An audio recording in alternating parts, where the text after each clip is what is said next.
following podcast is being brought to you by the Defy Life Podcast Network.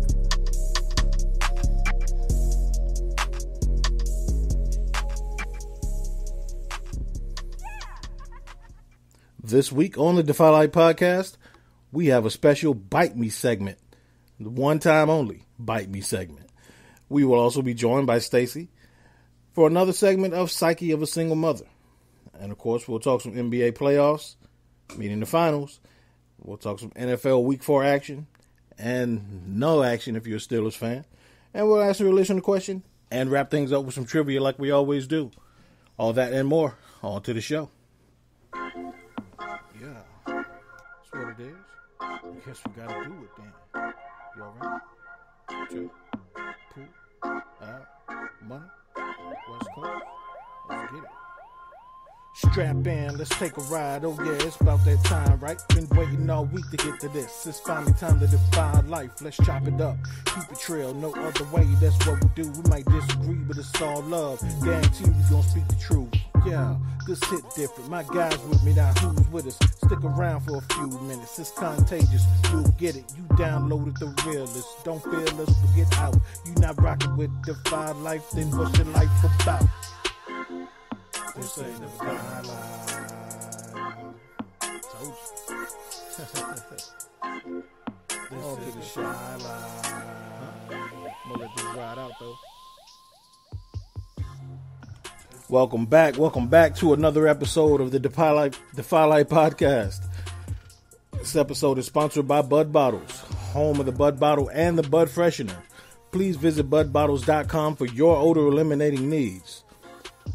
This is episode 176. Y'all come on in, wipe your feet, close the door behind you. I'm your host, J.R. Glenf, joined as always by my wonderful co-host, Alvin Glenf, Thomas Stevens. What's good with you, Al? Hey, can't call it, man. Doing good. Good to be here. You know, it's Tuesday and looking forward to talking about everything except for my Cowboys. But we'll get into that a little later. But otherwise, in terms of the agenda for tonight, I'm looking forward to it. I'm all for it. No doubt. Well, I'm glad you want that smoke tonight because we got some shit to talk about. Yeah. I'm gonna try to hang in there, but I'm feeling smoky myself about the Cowboys, but okay. hey, I'll still defend my clique. So no doubt. Yes, let's go. All right, yeah, man. Thomas Stevens, what's good with you, sir? Nothing, man. Chilling, relaxing, ready to get it on, man. Yeah, no doubt. Welcome back. Oh yeah, no doubt. Yeah, you're right. Yeah, you were out last week, sir. You don't remember that?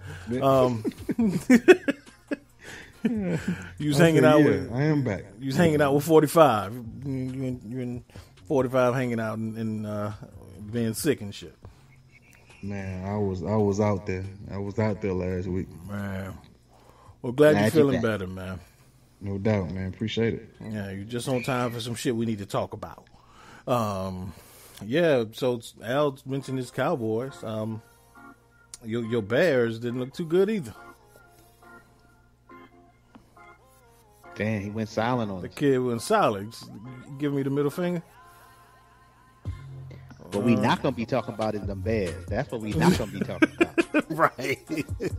We can talk about whatever. I ain't talking about no damn Bears. Right. You mentioned that in the damn prep notes. Right. Oh. Thought I was gone last week. Right. This week. Oh, man. You know what? We talking about the Bears? I quit. You can't quit on the spot. Well, I guess maybe we won't talk about them. I don't know. We'll see. Subject. Right. But yeah, so, I mean, we'll talk about them later. Anyway, we have an NFL segment, sir. But yeah, good show coming up for y'all this week. We got Stacie back this week for Psyche of a Single Mother. So looking forward to that. Got some stuff I need to ask her. I ain't gonna get into it now. She made a statement on Facebook and Instagram that I got some questions about. Al, we need answers. Okay. Looking forward to that. So, but of course, as always, a little bit of house cleaning before we get too deep. Shout out to our patrons. In particular, this week, I want to give a shout out to April Freeman, our patron of the week. People always ask, what's the best way to support the network? go to patreon.com/go-defy-life and become a patron. You can help support growth of Defy Life, allow us to host events, and continue to work in our communities. For less than your favorite fast food combo, you can support Defy Life. And also check out our entire media group, our GoDefyLife.com, the granddaddy of them all, the originator. You can check out DefyLifePods.com for our housing of all of our podcasts. That's everybody from us to Take a Knee from Marvel vs. DC. Kim and Lynn are back at AEN. Everybody, Simba, everybody, Chab Dog. Check them all out at DefyLifePods.com. And for our branded apparel, check out DefyLifeGear.com. You can get, it's hoodie season. So, it's getting chilly outside. So go get your hoodies, your hats, your beanies, your jackets. And you can also get podcast gear to represent your favorite podcast on the network. Al, did I cover everything? Dude, I'm going to get international on you tonight and say magnifico. Damn. International J. Hey, West Coast magnifico. West Coast J, what you got on me? I'm International J, son. International J. Right. Great job. Right. Good job. Hit it. No doubt. But yeah, man, we gonna get straight into this, man. So, we had a little bit of a little bit of, I don't even know if it was confusion, because we all knew what the hell was going on. So, one of our former partners, one of our former co-hosts here, launched his own brand last week, and it was eerily similar to Defy Life. I wanna read something to you, Al. Okay. Let me get to it right quick, because it's quite interesting. I don't know where Thomas Stevens went. Did he get kidnapped? Damn. I'm here. What happened? Oh, there you go. Yeah, we mentioned the Bears, and you went AWOL. But see, there you go again. He going AWOL. The head coaching gig for the Bears. He was like, "We want you in for a third interview, bro. Come on man. In. At least quarterback."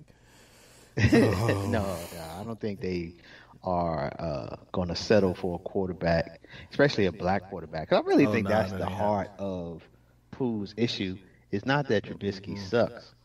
I mean, he sucks, but that's not it. I think it's the idea that you could have had Deshaun Watson. Yeah, absolutely.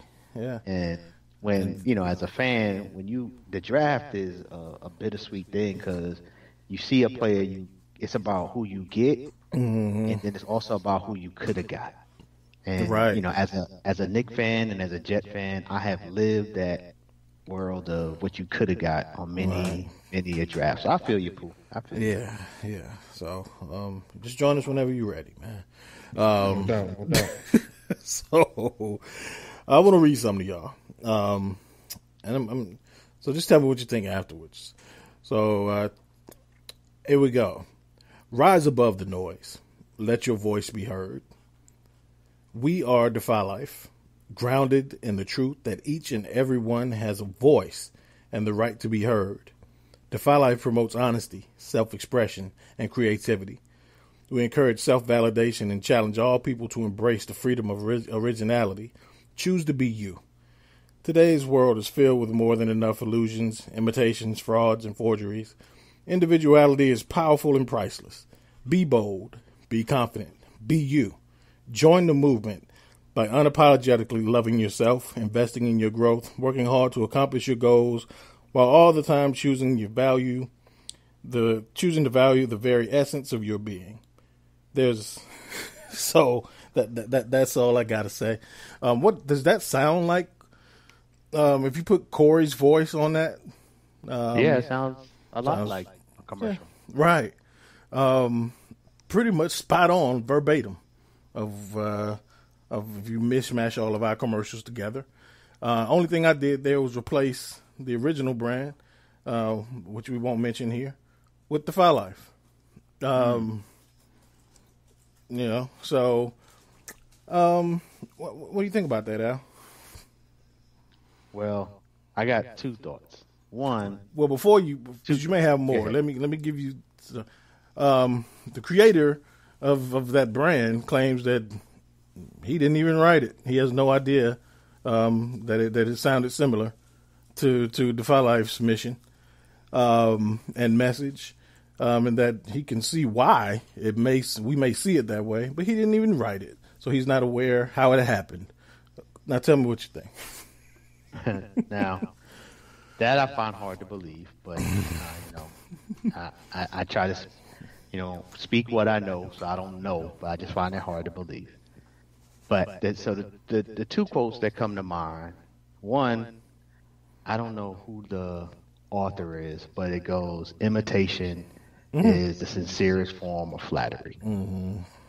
So that kind of is the high road quote that, because when people bite you, take your stuff, it is offensive, insulting, but another way to look at it is it's the sincerest form of flattery. You're doing something right. Right. That's one quote. Mm-hmm. The other quote is, beat biter, dope style taker, tell you to your face you ain't nothing but a faker. Mm. So let me repeat that. Beat biter, dope style taker, tell you to your face you ain't nothing but a faker. Mm. Now that's from MC Light. Mm-hmm. That's from one of her songs. Mm-hmm. And that's the other side of the coin, which is when I'm talking about you get offended because, people work hard at developing their craft, their brand. Mm-hmm. And, I come from an era of originality. Mm-hmm. So I ain't from this, looking like the other cat is cool. It's about being you. Exactly what the quote is. Like manifest, represent who you are. And that's what this whole movement is all about. Whoever you are, it don't matter who you are, but whoever you are, be you. Now, copying somebody, though, that's not, to me, you're not really shining the true light on who you are. You just, maybe you are, but you're just kind of copying somebody. Like, that's just kind of weak. That's kind of whack. That is the typical approach by many in today's world because there's a lot of copying going on. But I thought we was cut from a different cloth. We from a different era, a different way of being. I'm just, I think that's kind of whack. Yeah. My thoughts exactly. Thomas Stevens, your thoughts on this, sir? Whack, lame. I could come up with a myriad of things, but I just think it's uncool, right. And I'll leave it there. It's good to go out and do your own thing, branch out, stretch your tentacles, arms, whatever you want to call it, your web. That's absolutely wonderful. But to be a carbon copy of someone else's thing that you were a part of, and not even saying this what you want to do. It's almost like you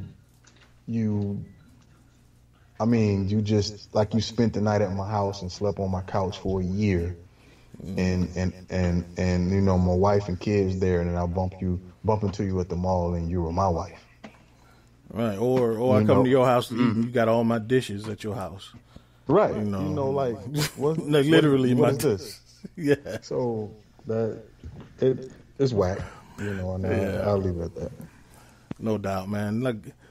Like you said, man, it's the it's the invasion feel that you feel like, for one, we all know we're all entrepreneurs, business owners here, so we all know how hard it is. And how much goes into making something from nothing, and seeing those visions in your head come to fruition, and establishing a brand. We know how much goes into that, and to see someone who you invited, like you said, Pooh, into your home, someone you invited into your space and shared knowledge with, and shared innovation with, and gave them a piece of it to make their own. Fine, I say this all the time, and I've been saying this from the beginning. Our goal here at Defy Life is to to breed and to grow people that we bring in to a point where they don't need Defy Life anymore. You know, when we want our podcast to grow beyond Defy Life, so they can establish their own ground and be on their own footing. That's what we strive to do. And I say that to everyone that joins this family, is that one day I hope you come to me and say, look, we've outgrown you. We can afford to be on our own right now. I love that. So I would love the fact that, you know, it's happening for him, but it's how it happened and the way he chose to go about it. Those are the things that bother me, because we ain't never held nobody back here. We've never told anybody what they can talk about, what they can write about, whether they can branch out and, you know, explore other opportunities outside of we never held anyone back. So for one, that cowardice is offensive. And then two, you know, the playing stupid shit to me is whack. That shit is corny as fuck. You know, once I call you on your shit, like, it's almost like you dared me to anyway. And once I call you on it, and then I didn't know. I have no idea what you're talking about. Like, that shit is whack to me. But like you said, Al, right. We here at Defy Life, we made from a different cloth, and we thought everybody was, but apparently not. So we're gonna keep moving. This is the only time we'll discuss this, and we'll keep moving. Anything else you got to say before we move on? Not me. Nah, it's just whack. That's right. Pretty much sums it up. But, you know, wish you the best. Absolutely. Right. Those are my words verbatim before we got off the call the other day. Is I wish you the best. Have a good life. But yeah, so you know, that it is what it is. Like I said, we won't harp on it, but we did feel like it was and I felt like, and we all felt like, it was our responsibility to address it, because you just ain't gonna do us any kind of way. Without like Al said, you gonna take us mushing you this one time, and we're gonna move on. So it's we're just gonna mush you right quick and move Keep on. it moving, no doubt. So, but yeah. So before we get on with Stacie, we're gonna change things up a little bit. I'm gonna do the listener question at this point.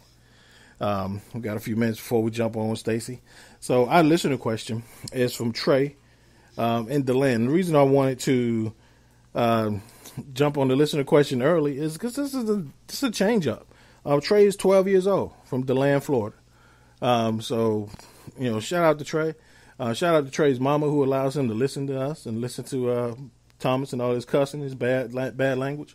Shout out to Trey and your mama for listening. Go ahead, man. But Trey wants to know, who will start with you? Trey wants to know, what's your favorite sport and why? My favorite sport is football, and I don't. It is odd because I don't know. You know, it's just something. It's just something about it, because I love football. I love basketball. However, to me, it's just a different thing. It's the smell of the grass. It's the synchrony of the players and the play, and everything has to go right to almost get something done. But I can't even name it, and that's odd, right? To know it's my favorite sport, but I can't pinpoint the reason why. I think you just did, though. It did. It's all of that shit. It just has it to me. You know, it's just it to me. You know, so I guess that's it. Yeah. Absolutely. Yeah. And, you know, the beauty of this, again, like we talked this a couple of weeks ago about favorite players, there's no wrong answer to this question. So the beauty of it is, like you just said, you may not see it as a why, but I absolutely see why it's your favorite sport from what you said. Yeah. Al, same question. What's your favorite sport and why? So, favorite what? To watch? right? To watch on TV, to watch live, to play, to coach. So, there's a lot of, I'm a sports head like all of us. So there's a lot of ways I interact with sports. Overall, I don't really have a favorite. Like, I don't have a favorite just overall. There's certain ones that I prefer and different. I'm just, different like that, right? So to watch, I think my favorite is to watch in TV. Basketball. I think my favorite to watch in person is football. My favorite to play though was baseball. I really did enjoy baseball. I really did enjoy it. And definitely I enjoyed coaching basketball. I just can't get enough of that. No doubt. Yeah, I kind of looked at it the same way. When I saw the question, I was like, it depends on what part of me you're asking. And so, like, my favorite sport to watch in person or on TV is football. Just because, it's the energy and the fact that, there's not a lot of live action in football. It's just so start and stop. And I guess the nature of the schedule where it's only one game per week generally. So it's just every snap means so much that I just enjoy watching it. And like Pooh said, it's just, the thing, like the everything has to be in sync. And, so many things have to go right for a positive play. And it's hard as hell to win a football game. So that's why I love watching and in person and on TV. However, my favorite sport to play has always been basketball. I always felt like I was a better basketball player than I was a football player. It's just the body type didn't lean to me pursuing basketball any further than high school. There ain't many, 6 foot, 240-pound power forwards in college. That shit don't happen anywhere. But I always felt like I was a better basketball player. Basketball came more naturally to me, as far as, feel of the court and spatial awareness, footwork, all that stuff. It became, and it's, because I guess because as a basketball player, you can go outside and just play basketball whenever you want to, one-on-one or whatever. So since I was 3 or 4 years old, I was playing basketball. Football I loved, but I never thought I was as good or instinctual in football as I was in basketball. So, and I've had an opportunity to coach both. I feel like I can offer more as a coach, as a basketball coach, but I like coaching football better just because it's more in my element, love-wise. So, damn good question, Trey. No doubt. That's simple question, but damn good question because it makes you think. And like you said, Alan, and when I was a kid, probably when I was 12, it would probably depend on what season it was. I would tell you what my favorite sport was. Like during football season, it's absolutely football. Basketball comes around, I'm like, oh man, I love basketball. So at that age, at his age, to be able to, ask me like definitely what's my favorite sport, because to me it would just depend on the season. And, when I was young. So. And I think the season, kind of what you are currently caught up in, could play a role. And I also think, there's just so many layers to this because there are things like there's some in terms of the strategy of it. Like when it comes to strategy, or even like what I like about tennis and boxing is that there's a individual chess match going on in front of you. Yeah. When you are seeing the sport at that level, you are able to, even with MMA.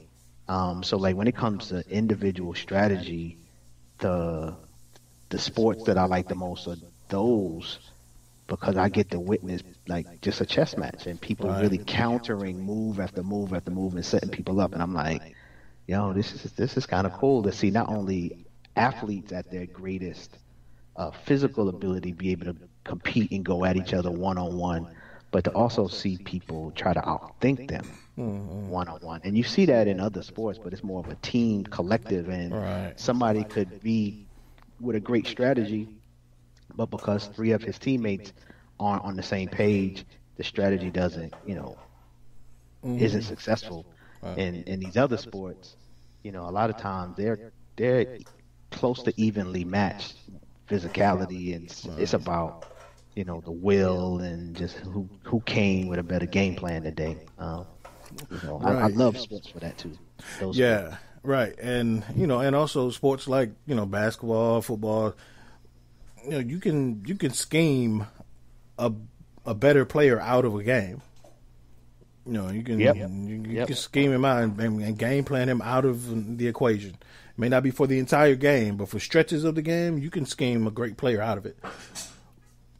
What I love about boxing and MMA especially, those two, is it's just you and that other person. There's no buffer, there's no ball, there's no conduit. It's just two people out dueling each other.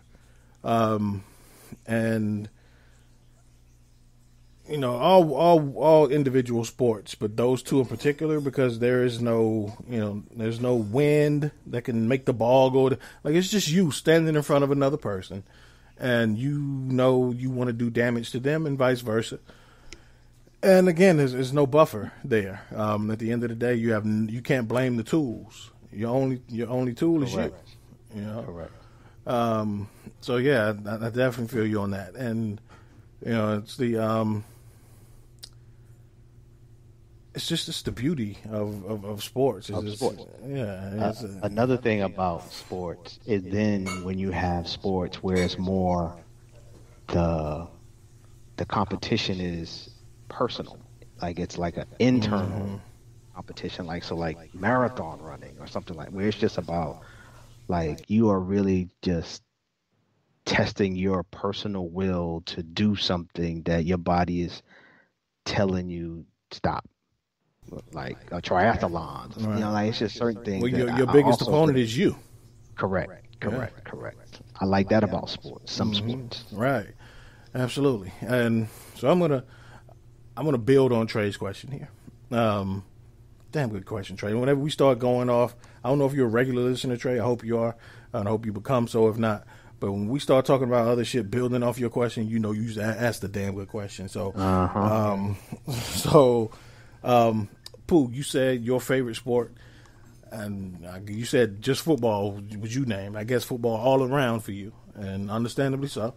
I want you to. Can you scout yourself in your prime as a football player? Oh, wow. I do want to add I love playing basketball as well, though. But best pump fake I ever seen, outside of Kevin McHale. I just thought I was a 10 times better football player than I was, a basketball player. But man, scout myself as a football player. First of all, in your prime, what were your dimensions, height, weight, and your position, please, sir? So that's a great question too. Which one were you best at? Okay, that's a good part of the question too. Okay, I played tailback, and I played free safety on D. And like DN, outside linebacker as well. Okay. So I was like 5'11", 3/4, 6 foot. I was 194 in high school. Damn. When I played. Was you quick? So, was I quick, bro? Well, fastest kid ever come through Newberry. What they say? That's the MO on me. That's the bill on me. Okay. I can pretty much say I had elite speed. And I had good wiggle. I had good wiggle. I had great strength. I was hard nosed. I get in there and block. I did. I was the type of guy that would try to swing for the fences. So if that was my knock on me, I was always trying to get the big play Right, instead of taking the 4 and 5. Right, you trying to get 40. 50. Yeah, yeah. So that was definitely my knock. But I think I had very very good vision. And my hands were okay. I could have built upon my hands. But lateral quickness, quick feet, good shift, explosive, all of that. But I guess my hands, I could work on my hands.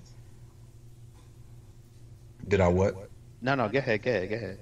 Oh, okay. That was about it. I think I had, great instincts.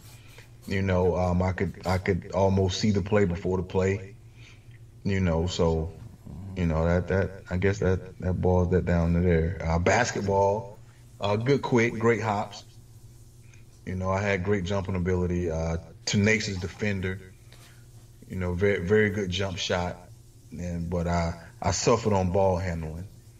I was a right-handed, all right-hand guy. I could put the ball in my left maybe twice, and I had to quickly get it back over. Pretty good passer. Great rebounder. But like I said, I failed in comparison when it came to dribbling. I had to depend on really others to get my own shot, unless it was elevate. Like I could elevate over you and get my shot. But so that's me boiled down to basketball, football. Okay. All right, Al, your sport that you were best at, and scout yourself. I would say I was best at. I really couldn't hit for power, so it's kind of hard to say I was a really, really good baseball player because all I was hitting was singles and doubles. Hey, dudes in the Hall of Fame based off of that shit. Right. I wasn't all that quick, so a singles and doubles slow guy, but I could play all the positions. Okay, all the positions. Like I you really heard Tony had, Gwynn. I could hit. I was contact, but I think I was best at everything being everything. Really, I think I was best at. But see, I think I was best at football, honestly, because I just had, but never played like contact football. Like not one day of my life did I ever put pads on and play. But I really think like that was the sport I should have played. But growing up like the little league football, like it was in the afternoons, and I didn't, since I was getting bused like to another school, I didn't get home till like 6 o'clock. Yeah. So it was never an option to play. And by the time it was really, maybe you might want to go out for the high school team. I had totally lost I'd lacked any, I'm willing to work on this craft, whether it's football, baseball, or basketball, enough to stay after school when I'd rather just be home hanging out in my neighborhood or chasing girls type stuff, right? That's the teenager I was. So really scouting myself, that was really my problem. Like I lacked a commitment to practice and be on that. Yeah, I wasn't that guy. But in terms of like, what I think I had, what it takes to be a good football player, because I had amazing hands, understood the game, had decent accuracy with my throw, like could throw the ball. I don't think I had the height to be a quarterback, so that would have made it difficult. But the actual contact of the sport, like just physicality, like I always appreciated it. Like when we would play tackle and just in like on the street or in the park, like that shit felt good to me. My brother played, so I like looking back as a kid, that's definitely a regret that I never played organized football. Gotcha. For real. So yeah, I was a slow guy, but could catch and would block and like enjoy that side of the toughness side of the sport. But other than like, that's why to hear Pooh say he had elite speed, I'm like, what the hell would that have been like to be the guy? Because I've always looked at that guy, chased that guy, get shook by that guy, because I was not blessed with physical speed. So I'm like, damn, I'm on the podcast with one of them dudes. So that's funny that we up into the like damn near show number 180, and I'm just learning that I have a speedster as a. He was that. Yeah, Pooh's a blazer, man. You know, of course, everybody, if you listen to the show long enough, you know Pooh suffered a few knee injuries. Right. I remember one in particular. We were in spring ball, and nigga got hurt I remember you got hurt on the sweep to the left. I remember that play, and I broke down in tears because you were just coming back off a knee injury. Right. Same knee. Yeah, because initially it was a knee sprain. Uh-huh. You know, and I shouldn't have, you know, I didn't know any better, man. I was listening to the trainers. I should have went to the doctor and I should have sat out for a while, man. But, you know, listening to the trainers, working out, Thomas, you good, you good. Because I was out for like 2 weeks, you know, and it was time for first scrimmage. Yeah. And I came in there, man, and did a daggone, almost like a hook and lateral. And man, I remember like it was yesterday. So they threw it to Buddha pitched it to me, and I was going to the sideline. However, man, it was a big hole open up like the Red Sea. I had one guy, and the one guy that it was the other team's best player. Like they had a maniac for like a free safety. You know, big kid, like 6'2". I think the kid was going to Penn State. Something stupid, Jay. But so the kid was coming, and but I knew I could make him miss. So, you know, I had confidence. So what I did was I planted, put my foot in the ground, boom, and when I put my foot in the ground, it blew. So, but like I put my foot in the ground, and it was such a good stick. He still missed me. He still missed me. Right. Yeah, I remember that dude. Yeah. That free safety. Yeah, you know what I'm talking about? Yeah, I remember. Right, he was. Yeah. And to give you an idea how good that dude was, Al, their defensive end. I was playing left guard. The dude I had to block all day was Vonnie Holiday. And the dude that tackled Pooh was the best player on that defense. Right. That's how good that dude was. Right. Yeah. I don't even remember his name. I don't know where he was. I don't remember his name either, Jay. All right. But Vonnie Holiday was just a dude compared to that guy. But yeah, I remember that. Real quick before we call Stacie. So if I had to scout me, like I said, I think I was a better basketball player than I was a football player. So really quickly, I think basketball's my strength was my versatility. I could handle the ball, I could shoot, post moves, I could guard, as Pooh like to say about LeBron, I could guard pretty much all 5 positions. There were times when I had to, I was guarding, 6, 7, 6, 8 players and successfully, and would switch off and guard point guards. Which in pickup games made me more successful because there are no assigned positions. So I could pretty much go anywhere I wanted to and play and be competitive. My cons, my downsides as a basketball player, of course, would be my height.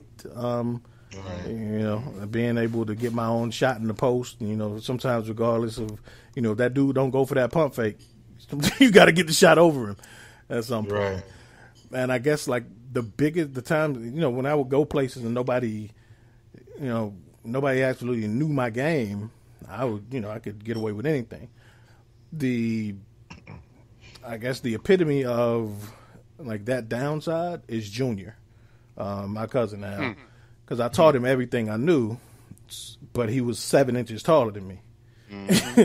So essentially he became a bigger, taller version of me who knew all my moves because I taught him to him. So when we would play one-on-one, none of my stuff ever worked because he knew it. So I guess, like my height in the post would probably be my biggest detriment. And so, but I could get away with so much, and if that didn't work, I was able to step out, drive by people. I think I had a really good first step. But yeah, as a football player, I guess, I was going, in my prime, I guess I was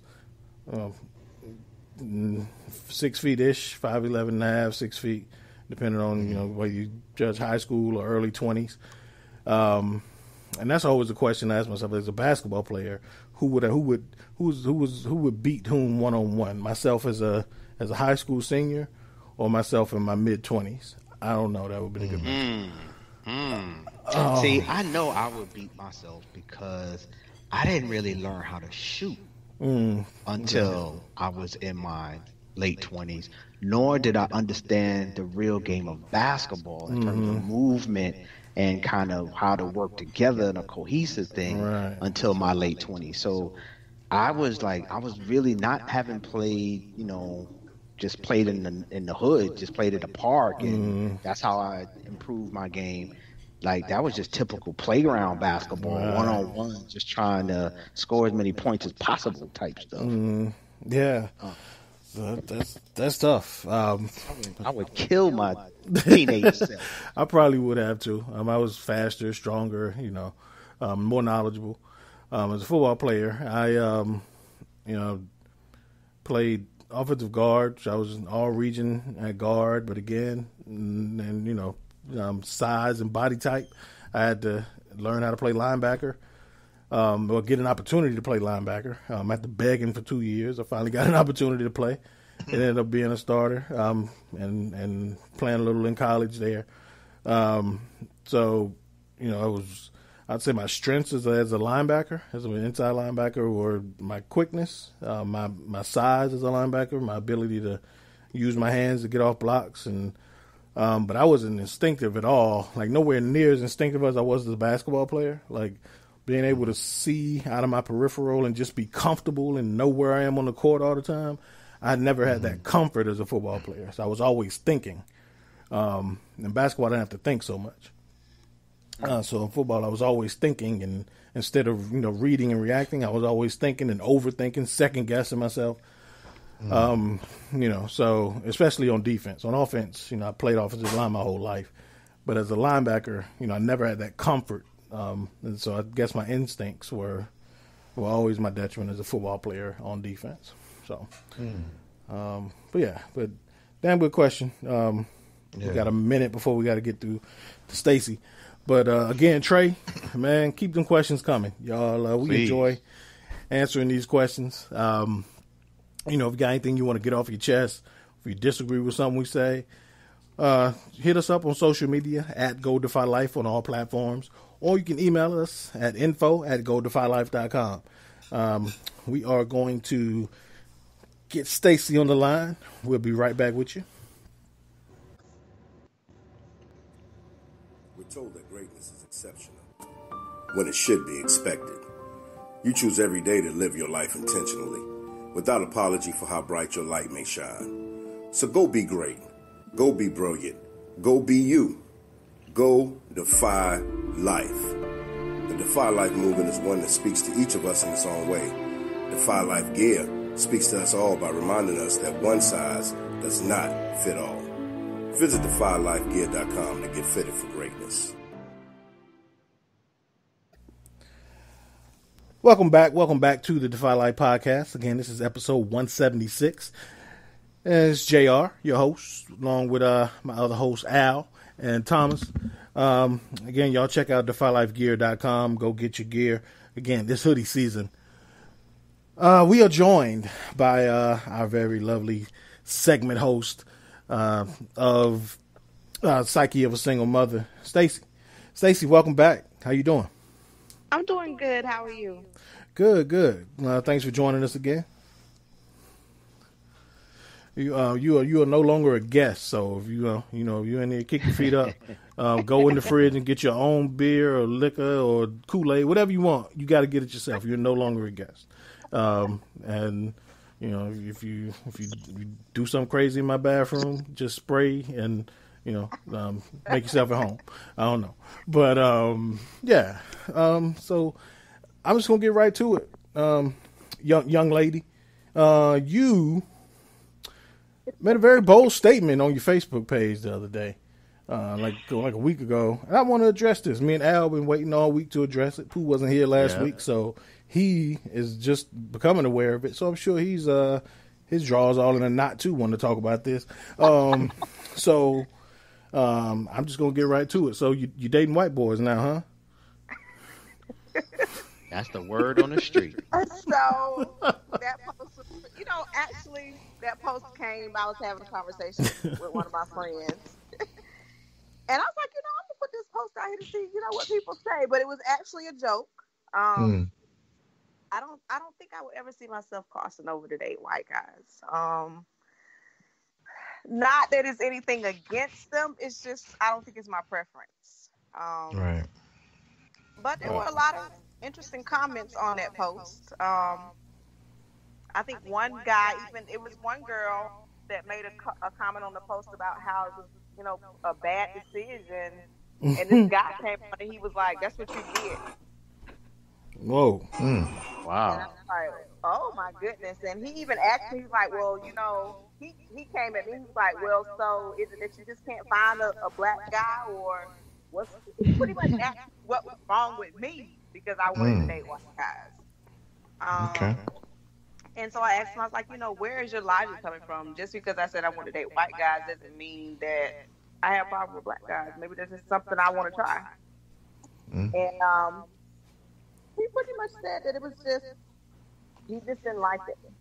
But I think a lot of times it's that double standard. Because you have a lot of black men who go and date these white women and end up marrying these white women and nobody says anything about it. But when it comes to a sister, she got to stick with her brother. I hear a lot of women talking trash about them brothers dating white. Oh yeah, women. Yeah. So it's somebody saying something. Right.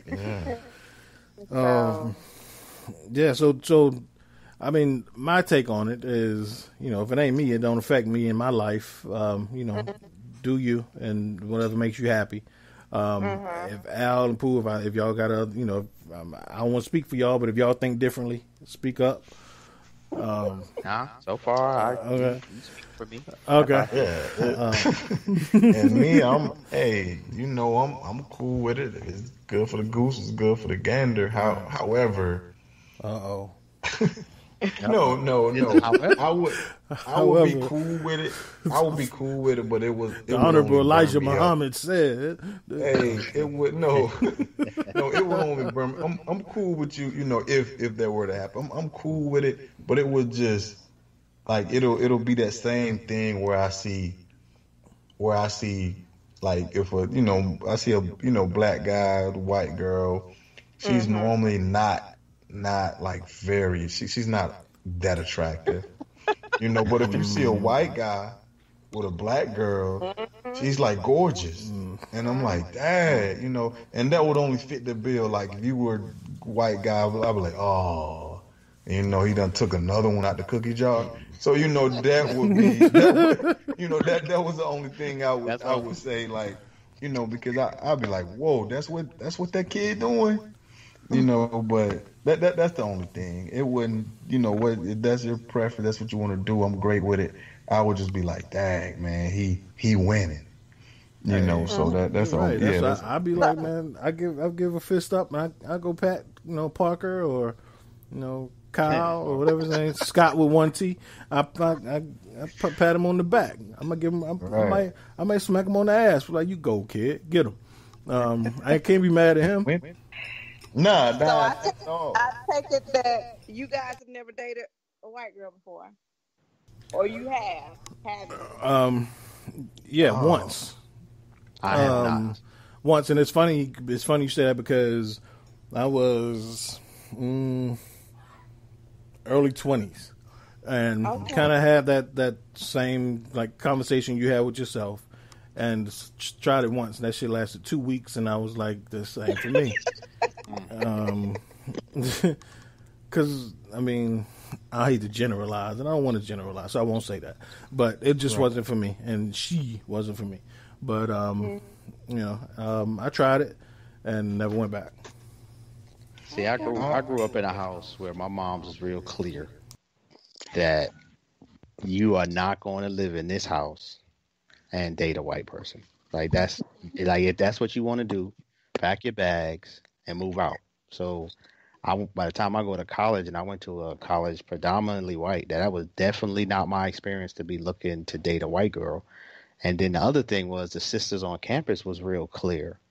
If you want any chance of talking to any of us, you better not be seen kicking it with a white girl. And if we see you kicking it with a white girl, we coming back to the crew, to the dorm, to say that guy right there, he date white girls, and they would cut you off in terms of you now have an opportunity to kick it with them. So, like, I ain't do it in college either because, that's just the rules of the game. And after that, I was with my wife. All right. I guess I kind of kicked it with one. True confession. Get on the couch, fool. Right. No, not like that though. It was maybe like maybe a month and a half or two, maybe 2 months. Oh, that's the ice age, man. Not like we going together. Y'all grew up together. Just hanging out. Messed up. Just hanging out. Buy her jewelry? Did you get any type of jewelry? Man, get out of here. No, bro. Y'all bugging. Your hands. Took a long walk on the beach. Get out of here. Chicken biscuit? Nothing. Nah. Y'all tripping. Oh man, but not to sound cliche, but mine ended after 2 weeks because she made me some whack ass spaghetti, and I was like, I can't do this shit. Wow. Yeah. I can't do this. And then for lunch, she wanted to go to Taco Bell, and I was like, I don't eat Taco Bell. You got to go. Right. Like not just out of my house. You got to get out of my life. And that was it. I never knew this, Jay. You never divulged this to me. I figured there were a few in there somewhere. Right. Some bones in the closet. This is like eye opening right here. This is new. This is my you learn something new every day. This is it for me. Wow. Yeah, man. It was, she's a nice enough lady, and she was older than me, so that was another thing. So I don't know. Just I figured out it wasn't for me very quickly.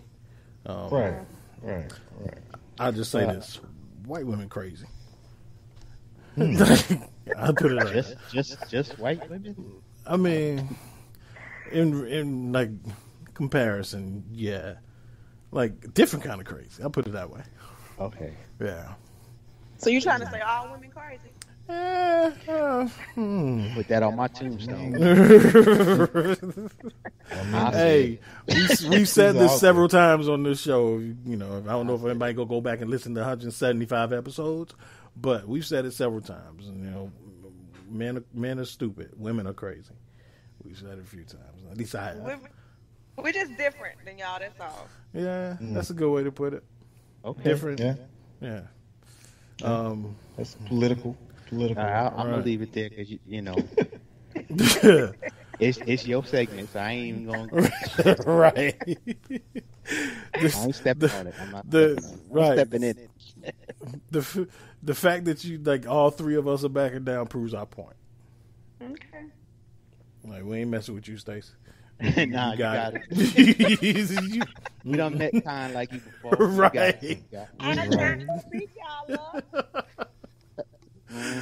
Man, so you can tell we all married. We know how to put this down. We done heard that before too. Right. Wake up in the middle of the night. Kill me. So, Daddy. yeah. So you never. You don't think you'd ever get to that point where that statement would be true, where you'd be willing to step outside and date, and then we gotta be just white boys. I don't mean anybody outside your race. I don't think so, to be honest. No, I don't really see myself doing that, to be honest. Okay. And so I'll ask each of you this. Stacie, you first. It's your segment. What and I'm asking in the best light, at our best, what is it about a black man that keeps you loyal to us? Oh, what keeps me loyal to a black man? I think a black man understands me or would be able to understand me better than a white man would.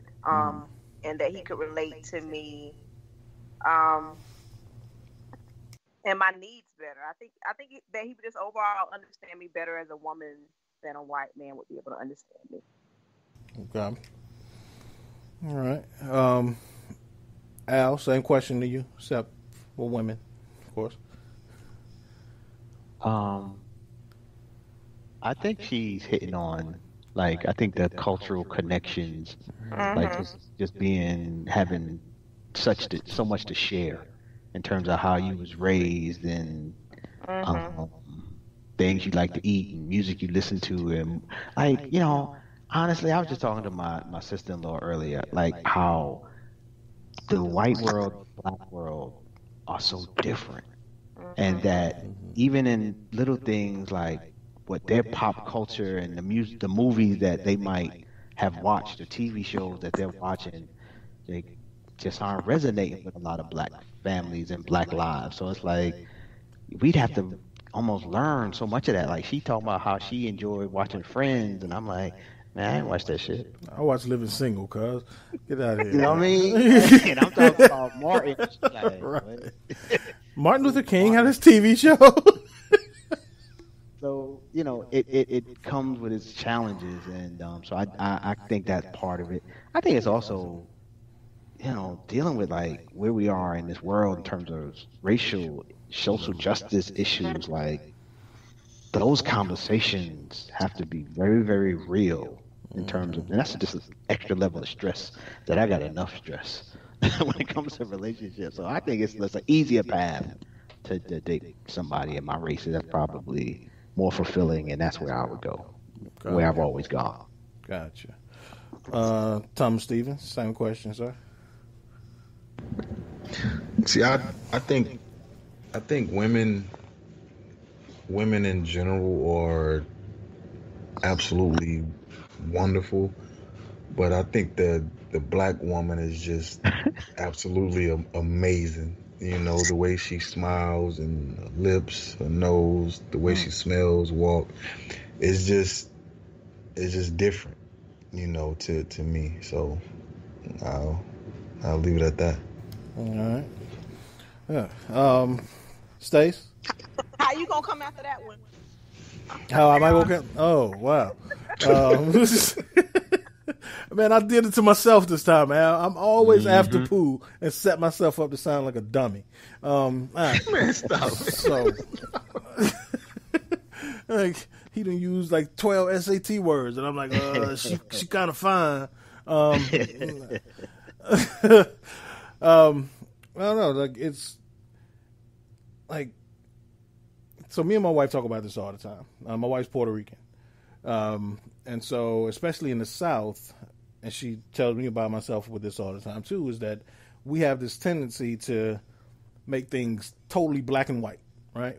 And recently Mexican. Like, you know, like, we were like, yeah, it's either white, black, and sometimes Mexican. But in the South, those are our two most prominent groups that, you know, that's what, especially growing up, that's what we saw. And that's what we were, you know, was our direct, like, opposition, and, you know, we weren't like privy to a lot of other racial groups. And so, and it's interesting also for my wife, like, sometimes I always I tell her she more black than I am. You know, she grew up in the Bronx, and she, you know, hip hop head, and, you know, I'm always talking about shit, and she's like, "You're such a fucking nerd, I don't know what you're talking about." And so she'll, you know, but when it comes down to, like you said, Stacey, things that you go through and things that you don't have to explain, that's where that gap comes in. And so when I joke about, you know, the 2 weeks with this white woman, again, she was probably 10 years older than me. But it's things that I had to explain that I never had to explain to a woman before. And it was like exhausting to a point. It got exhausting very quickly. Like I said, when I say 2 weeks, I mean literally 2 weeks. 10 years older than you, bro? Yeah. I mean, at the time, I was 25, maybe. 25, 26. So, 25? Mm-hmm. Wow. Yeah. Okay. So she was, this is new, man. I'm like intrigued, man. I'm getting popcorn and all. Go ahead. But she was a cougar mama. Yeah. And at that time, she had 2 kids. I never met her kids, but grown ass woman. Yeah. So, but again, she was looking for a stepdaddy. Hey, but man, I'm the wrong one. At that time, I didn't even think I wanted my own kids. I didn't even know if I ever wanted kids. So, like, it was never going to be serious at that point. That was what I'm saying. But, like, there were things, like, I remember one time when, how,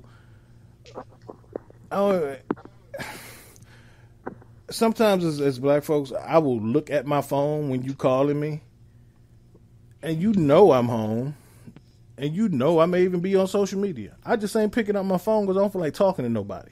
That don't have to be explained all the time. But to, like, this white lady who who really didn't understand, like, being rude for a purpose. Like, I wasn't being rude, but I guess in your culture, that's being rude. I don't feel like talking to you. And I don't have to explain. I've never had to explain to anyone why I just don't feel like talking to you. We kind of get that. If I call Al and he missed the call and literally 30 seconds later he called me back, I'm like, I don't even feel like talking to you right now, Al. He don't question me. Oh, hey man, I call you back. Why? Or if even, like women in my life, I call you and you don't pick up, I don't question. Like white women have a tendency to kind of question everything, more so than sisters do. That was what kind of was like, just wasn't for me. Like having to be so, like, I guess like relationship wise, politically correct all the time. I was like, I can't do that shit. So that kind of burned it out for me. But I would say there's nothing like being able to live and not having to explain yourself to things that just come second nature to you. And that's what, what being with a black woman gives you, is those things, like you said, Stacie, that, that we just get each other, to a certain degree. But yeah, I could never, I hate that, she did it. I don't know if I hate it, but she did ruin it for all other white women for me. That was the end of my experiment. So yeah, but so yeah. Well, if it ever does come to that point, Stacie, I do know a dude named White Mike who he got a sharp ass fade. He kind of ease you into the water. He referred to himself as light skin. He ain't really right. Light Yeah. White Mike, he got parts in his eyebrows. Well, Yankee fitted every day. So I know White Mike will be happy to ease you into the movement. If you ever get to that point, so let me know.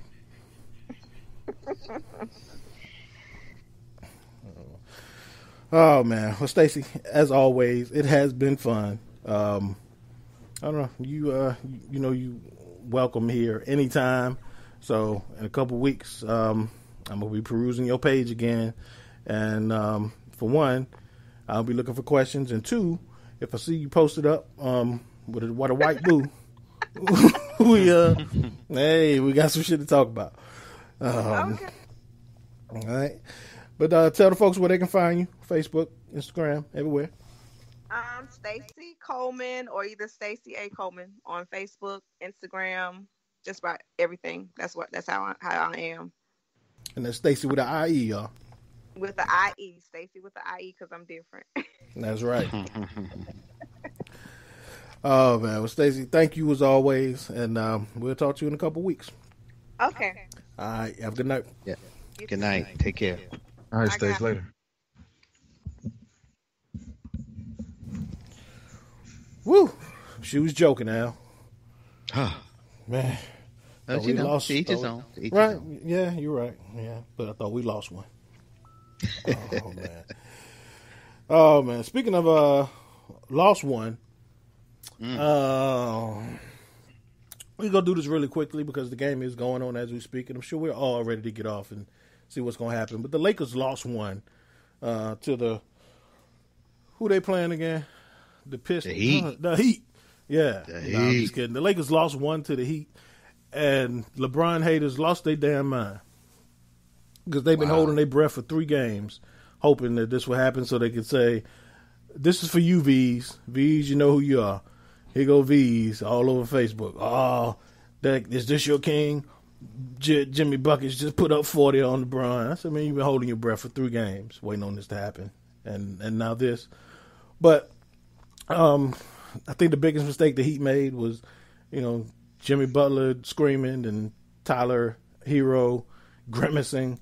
We've also what happens to Dame Dash when he starts dancing, Dame Lillard when he started dancing, and Russell Westbrook when he started yelling. Brian don't play that shit. So I don't think they're gonna win another game. Pooh, what do you think? Oh wow, I think they'll get one more. Yo, am I Alan? Y'all hear me? No, we hear you. Yeah. I just can't believe you said that shit. No. I think they'll get one more. All right, Al, what say you? You think the Heat get another one? I do. I mean, I think with Bam coming back, I do. I mean, my prediction was the Lakers in 6. So part of it is, I like to be right too. Mm-hmm. But I think anybody who just throwing shots at LeBron is really doing a disservice to Jimmy Butler as a rising superstar baller type guy. Like he is proven to the Jimmy Butler fans that he is all of that and then some. Because there have been people who've been, screaming that Jimmy Butler is that dude for a few years now. Mm-hmm. And I think he is on a stage where people are just showing exactly what people are talking about, that it's not just an excellent basketball player in terms of talent, but he has an amazing will and competitive spirit that is elite in this league. And I think that's what we saw in Game 3. Dude put up 40 points in the triple-double. Like, only 2 other people have ever done that before. So it was an amazing effort. And I think because he's that dude, I think they will get one, especially with Bam returning. I think they can get another win. But that being said, I'm still thinking the Lakers are the better team, and LeBron is playing excellent basketball. AD didn't have his best game, Game 2, but that will get better. So I'm still believing in the Lakers. I ain't had not a sliver doubt of confidence that the Lakers gonna win this series. Yeah, I said Lakers in 6 too. So I do like to be right. We all do. So it wouldn't shock me if the Heat, did win another game, and then, it wouldn't disappoint me either. But I also think this. I thought this from the beginning of the playoffs and probably most of the season. If the Lakers winning and losing is not going to be contingent on how well or how badly LeBron plays. It's all going to be based off Anthony Davis, because LeBron's going to show up pretty much every night, and you pretty much know what you're going to get. Even if it's not, like statistically knowing what you're going to get, you may get 35 and 15, or you may get 15, 19, and 17. But you're going to get production from LeBron. You know that. There's never going to be a part of the game where he's invisible. AD, on the other hand, he has these spikes where he's amazing, and then he disappears for entire portions of the game. And so that's why I say, the Lakers winning is going to be hinging on how well he plays. And so whether it goes 5, 6, or 7 games, is going to depend on which AD shows up. Yeah, I can agree with that. Yeah, I think he still has some ways to go in terms of being consistently dominant throughout a whole game, like on a consistent basis. Right. And like, so when they first got Anthony Davis, my biggest concern, of course, as a lifelong Lakers fan, was that, LeBron had to grow into being greedy, and to grow into being selfish when he needed to be. And at times it still shows up that he's a hesitant, dominant player. AD is the same way. It's almost like they don't want to offend people, but AD's still younger and he hasn't earned like the accolades that LeBron has. So he's still in that stage of trying to be a people pleaser, I guess, at times, and settling, and being a hesitant force. And it's hard to develop that mind frame, overnight. Correct. So I think you see it in him at times where, he's in stretches and he's absolutely dominant, and then he disappears again because that's more of his natural, persona. But when he gets into a state where, he's not settling for jump shots and he's attacking the rim, and he's, cleaning up the boards, that's the AD that's going to make them successful and, consistently. But that was my biggest concern is, to have another like hesitant force, kind of like LeBron at times, in AD, is you see it show up every now and then. And that's what we talked about, Al. Every now and then, the Lakers are going to give you one dud every series. So was that their dud or was that the Heat flexing their muscle? We're going to find out. We're going to find out. But I think in terms of AD's development as a superstar, this could be what, how he takes the next level with having a LeBron and a Rondo. To me, those minds and hearts in terms of having done it before, been able to get in his ear and be like, dude, I know LeBron is on your team, but we still want you to be the dude. Like, that has to be, those two thought patterns they're really contradicting. To have LeBron on the team, but I'm the man. Right. Like, there has to be points in the game where you're like, nah, he the man.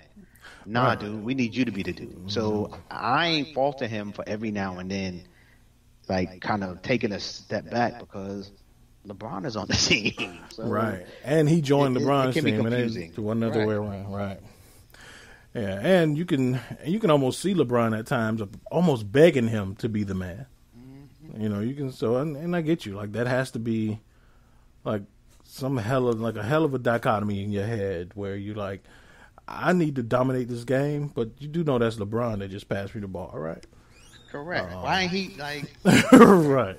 So I think as he learns that, as he grows into that, I think it will make him, in a year or two, an amazing player, right? Because he's had that time to have these bumps where he gets it. Like, really, all right, I can't take a night off because if I take a night off with Jimmy Butler on the court, guess what? We lose. Right.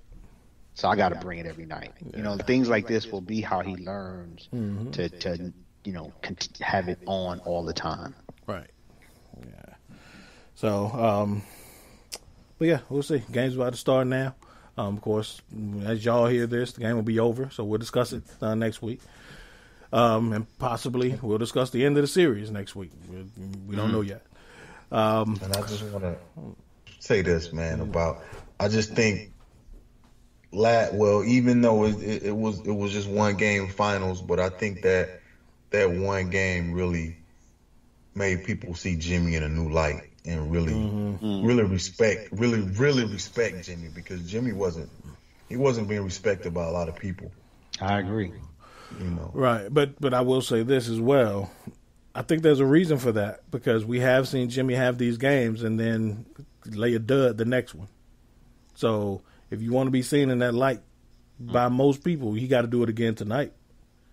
Yeah, I ain't saying 40. I ain't saying 40 and a triple double, but he got to show up like in that way tonight. He got to be the best player on his team tonight. Right. When he was in the offs with Philly, like he was leading the team in scoring and second in scoring and second in rebound, or leading the team in rebounding. Like I think I can go back and check. I'm pretty sure he was out there. But as you Jordan fans like to say, that wasn't the finals. No, that wasn't the finals. That wasn't the finals. All right. So that's what I'm saying. On the biggest stage, there's only 2 teams left. You put up 40 in a triple-double, you want to be seen in that light. You got to show up like that every night. And I always say, if I want that same energy for that guy you claim as a superstar, and they should be on the same level as these other 2 superstars on the other team. I want that same energy when he don't show up like that every night. So if he don't, he shouldn't be mentioned in that conversation.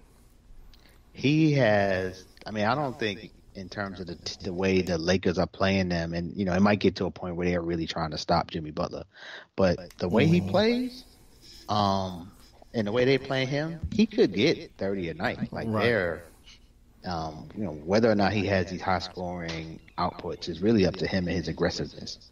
Yeah, because they got Danny Green on him the majority of the night. So we all know that when there's a serious threat to the Lakers, especially in the fourth quarter when it's quote unquote winning time, LeBron takes that matchup. And when he doesn't, then like you said, Al, they're playing them with an opportunity for Jimmy to get big numbers. Mm-hmm. So we'll see. When they're saying, okay, guys, they got to come up with another strategy besides Jimmy Butler being the man. That's when you'll see the Lakers adjusting their defense. But at this point, nah. Right. But I do agree with you, Pooh, that Jimmy put himself in position to be, in the forefront of superstars when people start talking about top players in the game. But again, can he will his team to a victory like Kawhi last year and capture this moment or not? We'll see.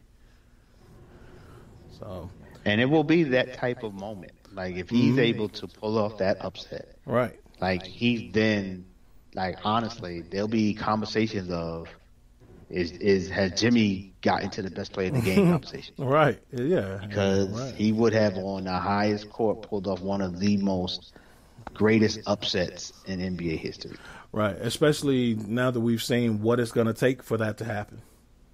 Like if he can perform like that because that's what it's going to take. And again, not necessarily saying the stat sheet. But that kind of performance is going to take that to win this series. And if he does, he'll be in that conversation. So, yeah. I don't know. Which one of y'all want to get your whooping first? I'll take mine first. Let's go.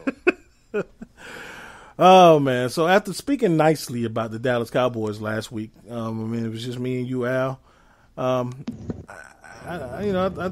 I took an opportunity to kind of pat you boys on the back and you did give you benefit of the doubt. We spoke highly of each other's teams. I felt good. I went to bed. I slept well.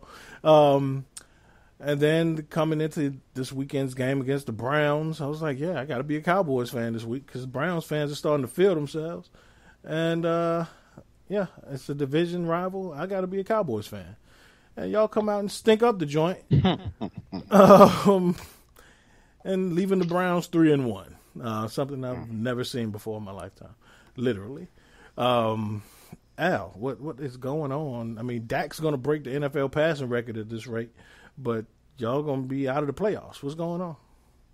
Well, I mean, first of all, shout out to our squad for especially our offense, and even to some small degree our defense, how we in game after game after game fall behind and are willing to continue to compete to put yourself back into opportunity. But that being said, like they're just playing way too sloppy on both sides of the ball, and turnovers on offense, fumbles, defense missed assignments, and our defense, gave up 300 yards rushing.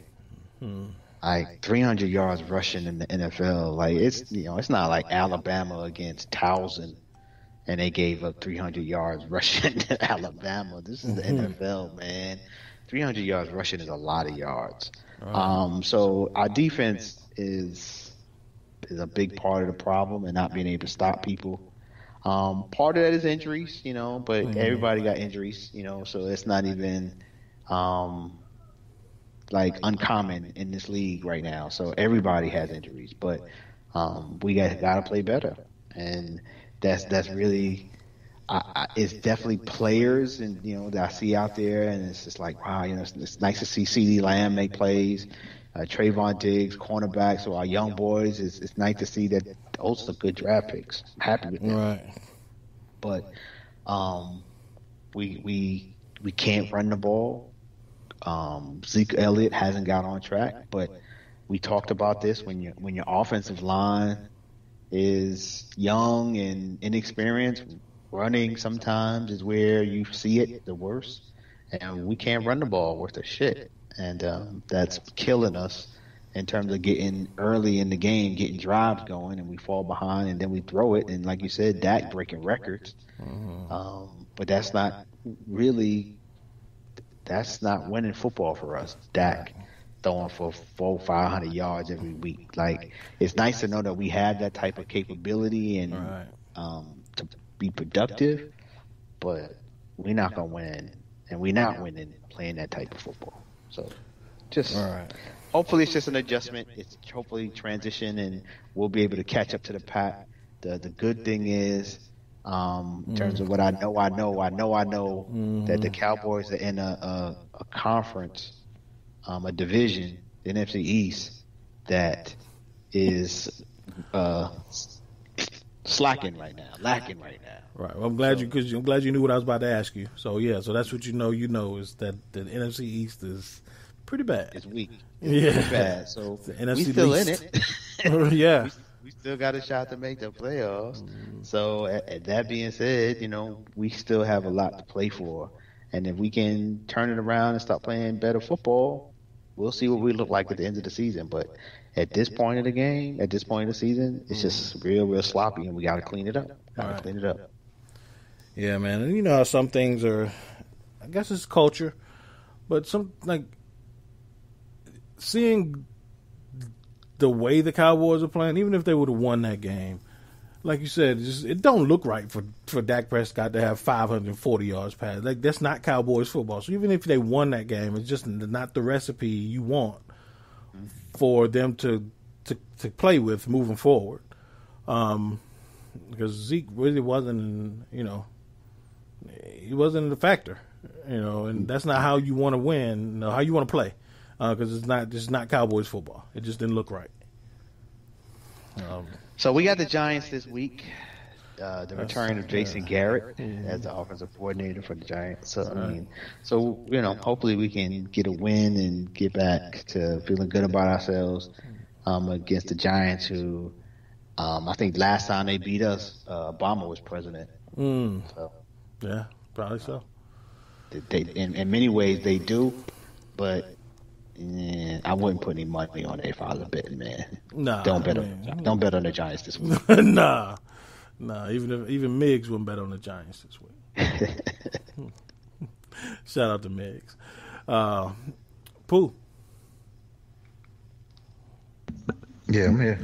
I'll just go ahead and get this out of the way. What do you know after week 4 in the NFL? Man, I want to go to. I don't even want to go to anything on the field. I want to say that if we got lax, NFL got lax, and if we disrespect COVID, it's going to wreck our season. Right. It's going to wreck our season. Because we lax and people no face mask, and we had to let people like the Titans. Someone had to come in the locker room or whatever that's not sanctioned to be there, that's not being tested or going out and doing other things that they're not supposed to be. Because how you get all of those players, infected? Like, well, they already know what happened. Disrespect it. What happened? The special teams coach, one of the assistant coaches, outside linebackers coach, Shane Bolton. He was around his family, and wasn't following protocol. And I say family, not his immediate family. He was around like extended family, and showed back up. Didn't tell the team or the league that he'd been around, outsiders or people who could have been exposed to the virus. Didn't tell them, and just kept up his everyday process. Routine, right. And so, him get one player sick or another, next thing you know, it's 20 players and staff that are sick. So that's how it happened. But yeah, one dude got lax and messed everybody up. That's it, man. Right. So, which, it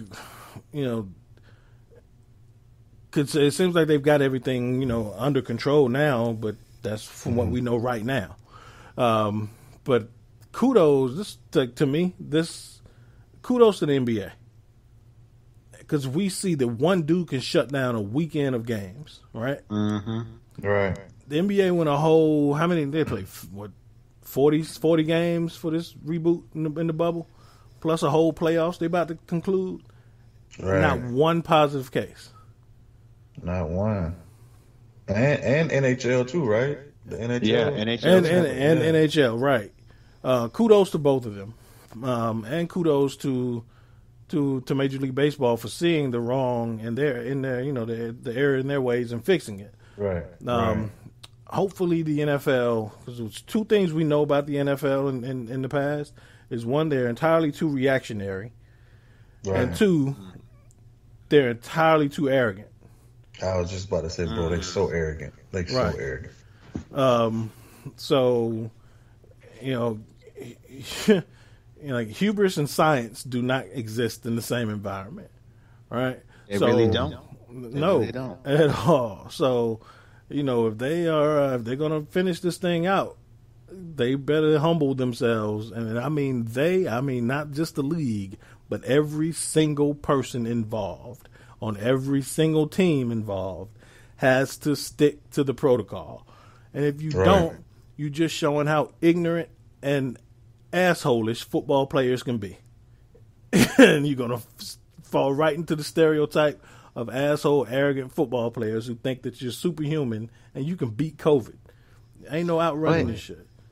What makes it so, what made the NBA and NHL so talk about science, they said, based on the science, the only way we are going to keep people from not getting infected is make sure that we get people who aren't infected in a controlled environment and don't bring in outside people. Right. Because it's not like the players themselves are one level of concern, but when you're also having to account for the people that's in their circle, Zeke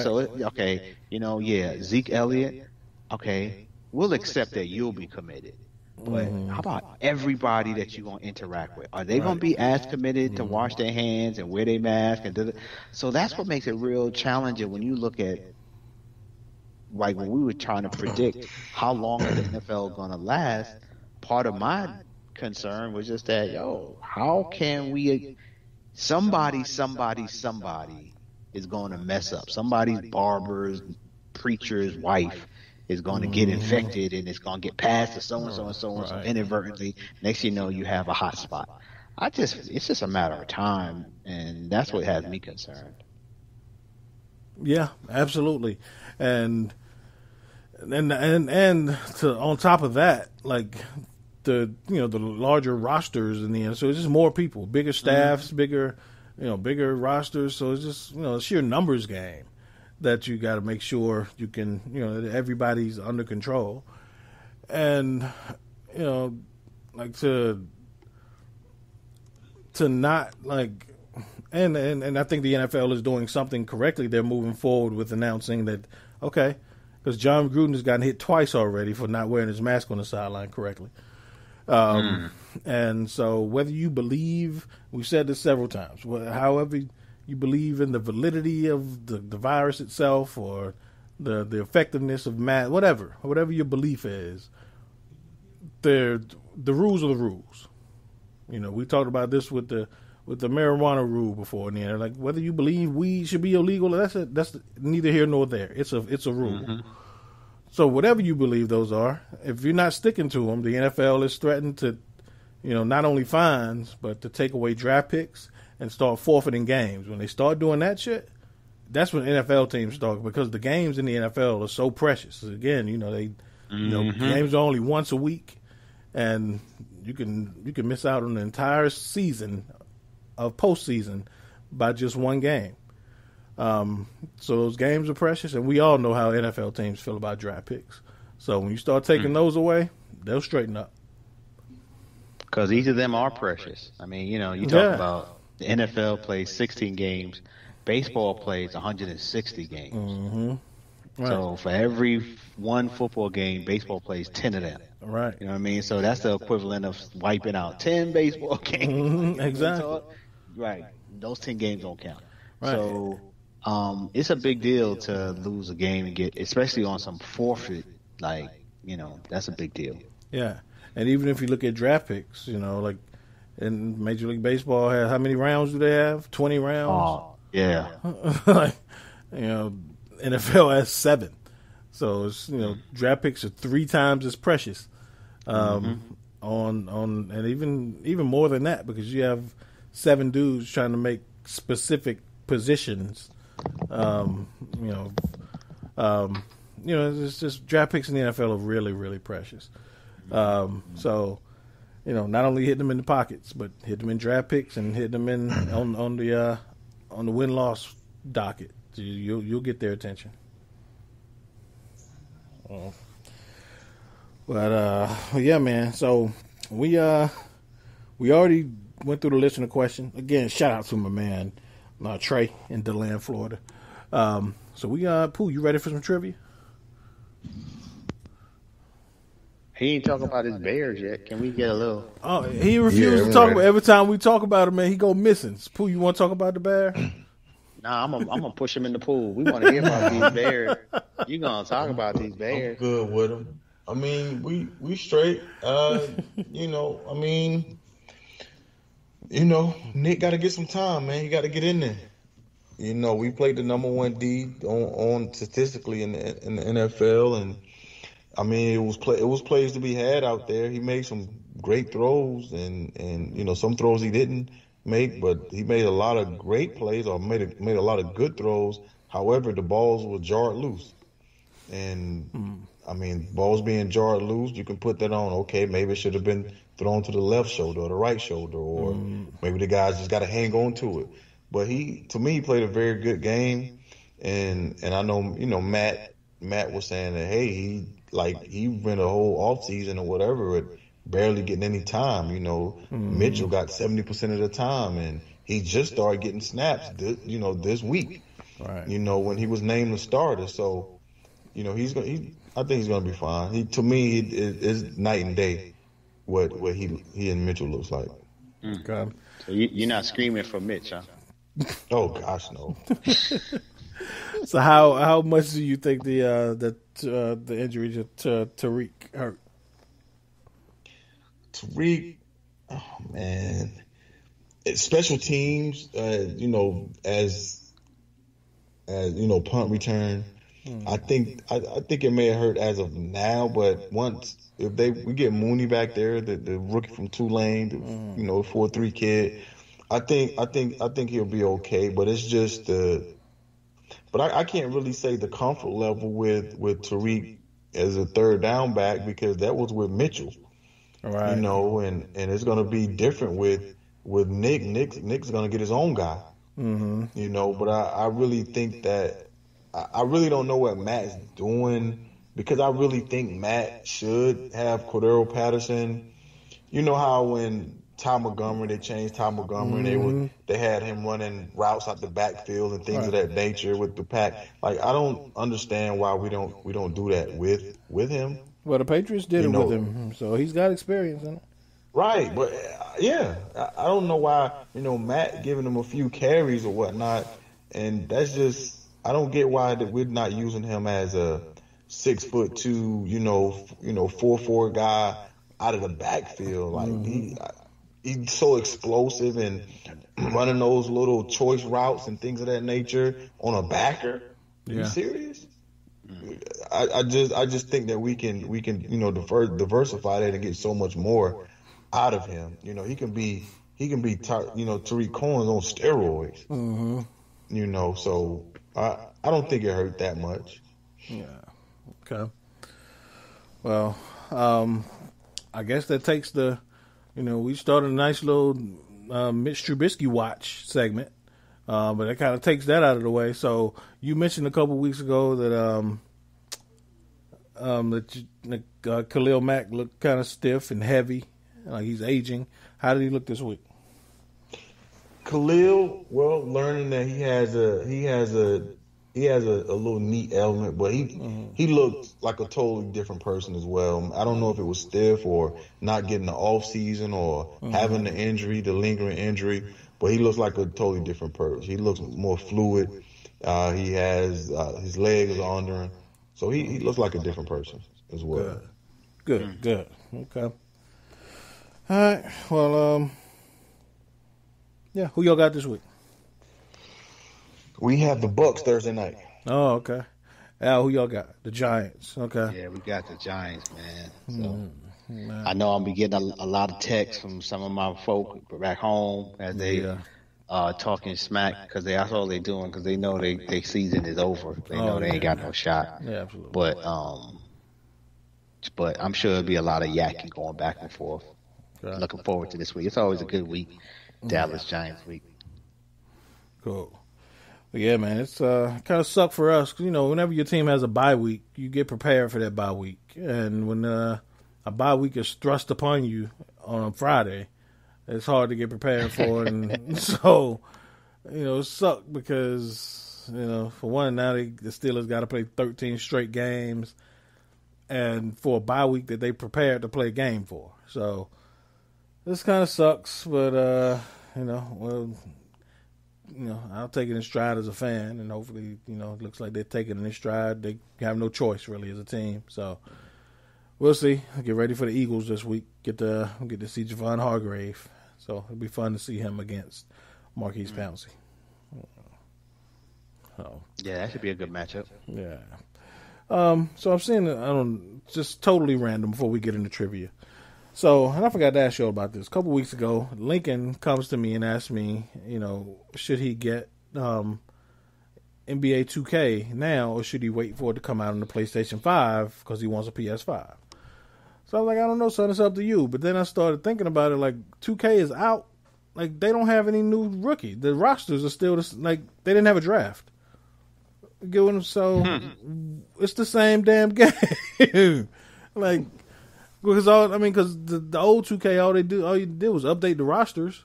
So it's the same game that you're gonna be buying. I don't get it. Right. Yeah. So so they bringing it out already though. Like that. Yeah. 2K comes out November 12th. Wow. Yeah, that does seem a little. Because I kept trying to think, because, this whole thing with the bubble kind of confused me at that point. And I was like, who are the rookies? And I was like, no, the same rookies we from last year's rookies. They didn't have a draft. Right. No free agent moves. Right. Which goes to show, it ain't that many new animations and graphics they can put into a game to make it different. So I don't know what the selling point of this new 2K is. It's weird. Man, I don't get that either. But one last aside for me, too, before we get into the trivia. New York media is pushing this idea of the Knicks trying to get Chris Paul. And I'm like, why? This is so New York media that they sell this real dumbass idea of getting this veteran who's past his prime. And I love Chris Paul as a player, but he doesn't match up in terms of where the Knicks franchise should be. They get this guy in here, they give away young talent, and then they stuck with somebody, and then 2 years from now they fire the coach and fire the GM because they brought in some old guy, and it's but y'all were the one who was pushing the idea in the summer that they got him, and it's really, again, much props and respect to Chris Paul, but don't come here to lose with the Knicks. Go somewhere and try to win, man. It ain't. Don't do that. Right, and for Chris Paul's he's still a heck of a player, but he's for one, he's never been a player who's gonna single-handedly take you to the promised land. He's just not that. Like we discuss all the time, most 6-foot point guards just aren't that. Never have been. But especially at 35, you don't want Chris Paul being like the focal point of your team at 35. That's so I'm with you on that. But that's Knicks. That's the most Knicks thing that could happen. It is, and at this, like the Knicks, to me, they get into these situations where they bring in, like, I think it was Parcells that used this term, progress stoppers, and they bring in these older vets to play, to give Knicks fans this false idea that they have a shot to get to the playoffs or win, when what they really should do is try to make progress with some of the draft picks and young boys that they got and get some more young talent and then help them progress and not bring in veterans that really you were just inhibiting, stopping the progress. Like this year it was Taj Gibson. Like again, I like Taj. I like the way he played. He played hard, solid dude. But when you got Mitchell Robinson as your young center, he needs as many minutes as possible. And not that you don't keep him on the team to tutor him in practice, but if you're going to start a Taj Gibson, right, that's not where we are in our development as a franchise. Let Mitchell Robinson play. Yeah. And here we go. Then this summer, it's bring on Chris Paul. And, of course, if Chris Paul signs, guess who's coming with him? Oh, God. Carmelo Anthony. Oh, God, no. It's crazy talk. But I love the New York media. They come up with some interesting ideas and sell them. So that's a new one. Oh, boy. Anyway, Pooh, give me some trivia, please. That kid over there, Allen, with the trivia. You can't do that. Oh, maybe it was the Bears talk. Did we totally run him off? Damn. Yo. Yo, you all right? Yeah, man, I was talking and running my mouth on the show, and I totally disregarded my battery. Oh, wow. Yeah, that joint went kaplooey. Oh, you super Allen. Right. And as soon as it went dead, I was like, oh shit, my battery. Wow. Oh man, were you ready for trivia? Yeah, I'm ready, man. I had a trivia joint all stoked, man. Thought I was gonna have 3 people on, so I done. Oh, thanks a lot, money. Crafted for 3 guys. Let me get this together. All right. Oh, that's 10 seconds. That's Gerald for you. Here we go. The name of this is Slang 'em High, right? Mm-hmm. All right. So this is all about slang words. Okay. You pretty much got to tell me what does it mean. It's the Urban Dictionary. You're gonna tell me the meaning, the urban meaning of it. Okay. We're gonna do a speed round, and you're gonna be able to. That's how you're gonna garner your points. Okay. Speed round. We have 1, 2, 3, 4, 5, 6 questions, right? Both of you are going to answer the questions. You're going to text me the answer, all right? Mm-hmm. Okay, and that's how you're going to garner your points for the speed round. And after the speed round, we have 1, 2, 3, 4, 5, 6, not questions, but 6 words. And you guys are going to wager points on that. But you got to wager the points before you hear the question. Before you hear the word. Okay. So you're wagering in the blind. Okay. Got me? Gotcha. And what kind of, you said they're words? Yeah, they're all words. Yeah, it's all slang words, the Urban Dictionary. Yeah. Okay, gotcha. Now I just got to give you the definition of like what it means. Right. Gotcha. Okay. All right. So this is speed round. I guess you guys go ahead and text me personally, and I'll just notify you if you have it correct. All right. So is it the first one who texted to you, or both of us can get it? No. Not the first one to text to me. This is I put speed round, but both of you get a chance to. Okay. To answer. Gotcha. Yeah. So you're just gonna be put on a timer. You're gonna get 10 seconds. Okay. Cool. And I have to have it, and you're gonna hear it. I have to have the answer before the 10-second, lapse. Okay. Gotcha. Cool. All right. Let me get your names up here. J and L. Okay. And each of the speed round is worth I'll do 10, so you have a chance to get 10 points. All right. So, okay. The first word. Okay. Let me get my timer out. The first word is, and don't forget, you're texting it to me. All right. I'm texting you what this word means. Yeah, what it means. Okay. Urban. Yeah. Okay. The first word is hands. Again, the first word is hands. The timer begins now. HANDZ. S. Yeah. All right.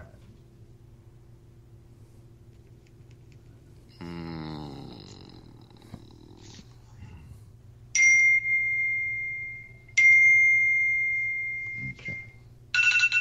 There's the timer. Okay. Okay. Shut that off. And your answers are Al, you said fight, and Jay, you said fight. And both of you are correct. It is fight or someone that can fight. All right. So either one. So both of you have 10. Okay. Al 10, J 10. Okay. I put 20 for Al. Breeze and Jay already. Man, that's how y'all do me. Okay. All right. The next word, I'm gonna say the word twice, and then we'll turn the timer on. All right. Okay. The next word is vanilla. Vanilla.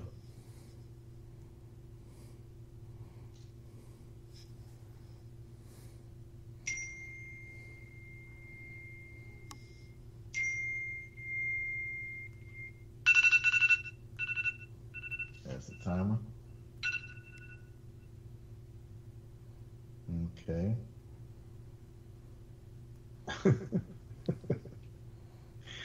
Jay said, okay, we have two different answers. Jay said plain. Al said white folk.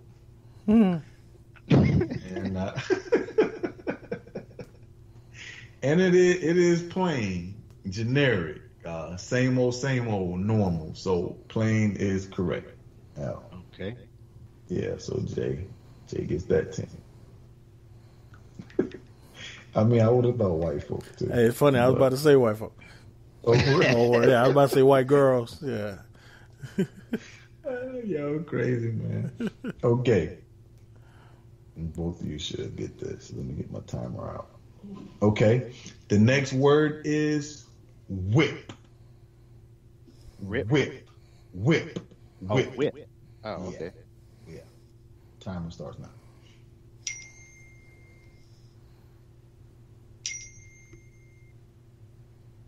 Okay. That's the timer. And both of you got it correct. The answer is a car. Car.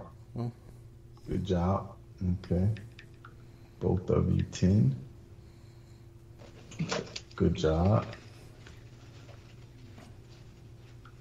Okay. What's the next word? Okay. Both of you should get this right as well. Okay. The next word is dough. Dough.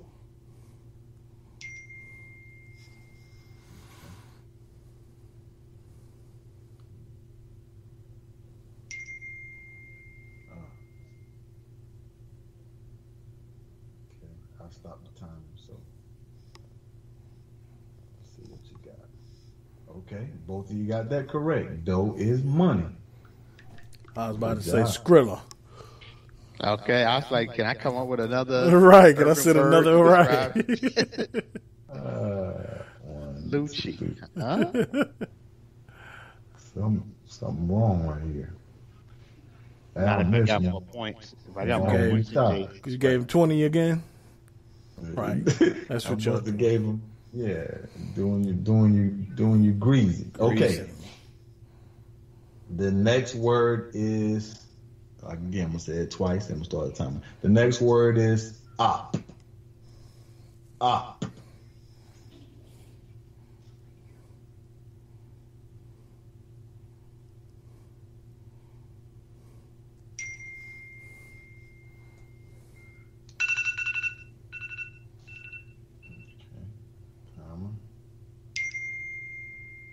Oh, sound like somebody's text came in after the timer. Yeah, they've been late. I mean, I've been sent that joint. What do you mean? Hey. Nah, man. I know. No, I've been sent that joint. Hey, it doesn't matter. You got it wrong, Al. Okay. Jay said opposition. Al said opportunity. Both of you are incorrect. An op is a snitch. That's what Urban Dictionary. Op is a snitch. All right. So no one gets that one. And okay. Last one for the speed round. I should have kept this one for the actual game. This one is funny. Okay. The word, and you guys are not gonna have a clue what this is. The word is glizzy. Glizzy.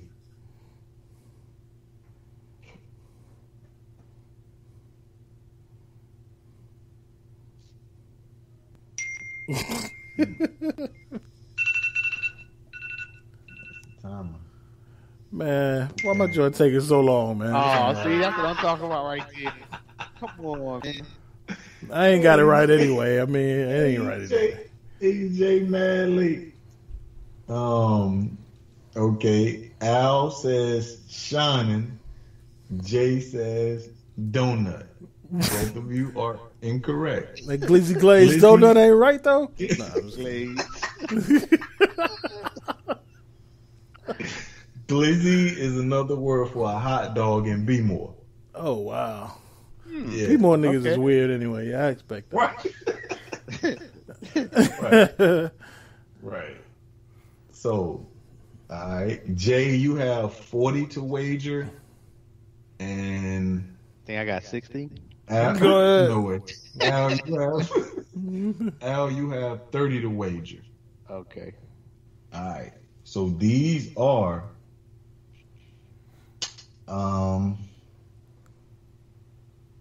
in the blind, man. You each get 3 apiece. All right. So you're not gonna bet on each one. You only gonna have to bet on. Right. Okay. So since Jay's in the lead, Jay, your word is first. What do you want to wager? I mean, is there a minimum, or are we doing it in terms of 10? No minimum, no max. You go all in, or you can, one, at least one. All right. I'll put in 5. 5. Okay, let me put that. Let me put 5 beside this. 5. Okay. And you're gonna get 10 seconds. Again. Okay. All right. Go to your thing. I'm texting to you. Or I'm just telling you. No, you can say it. You can say it. Al's not gonna get this question. Okay. Right. Okay. So I'm gonna say it twice. I'm gonna start the timer. Your word is housed. Housed. Man.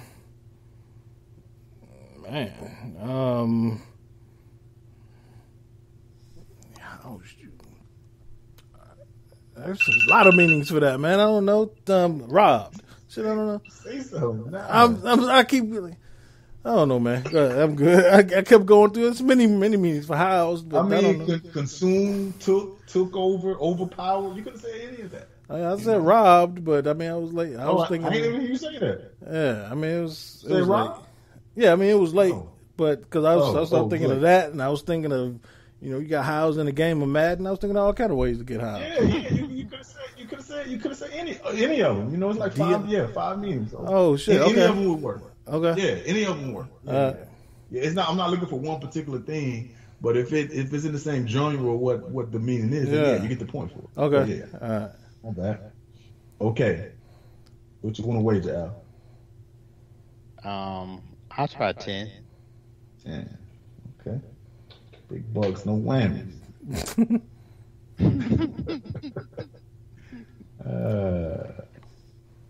Okay, Al.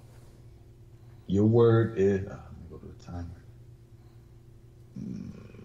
Okay. Your word is spot.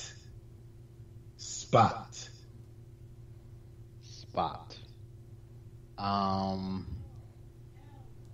Give me to loan me money. Okay. All right. Spot. That is spot. Spot is one, but it's also a happening place. The place to be. Oh, the spot. So, Okay. Yeah. So you good. I'll give you plus 10.